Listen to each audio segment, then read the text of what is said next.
Clemson students living in an off-campus apartment complex say they feel unsafe. They say they've reported issues with the infrastructure, the most recent being a carbon monoxide leak. 7 News' Sophia Radabaugh has our story.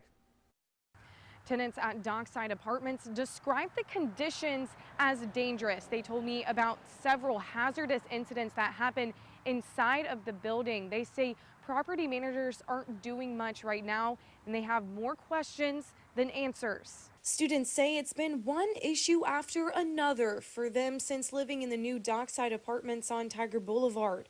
A sophomore at Clemson, Danielle Felice, who lives in the apartments, says when she first moved in, the water coming out of her faucets had sediment in it. The most recent incident was a carbon monoxide leak on Tuesday.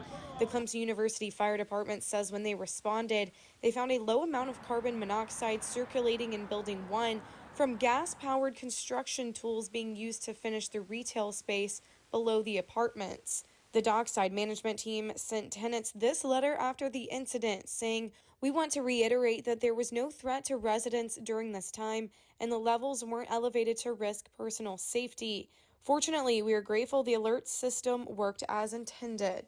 We're not receiving what we are paying for, which is kind of feels like I'm getting ripped off and taken advantage of, because this is student housing and I just feel like they think they can take advantage of us. In Clemson, Sophia Radabaugh, 7 News.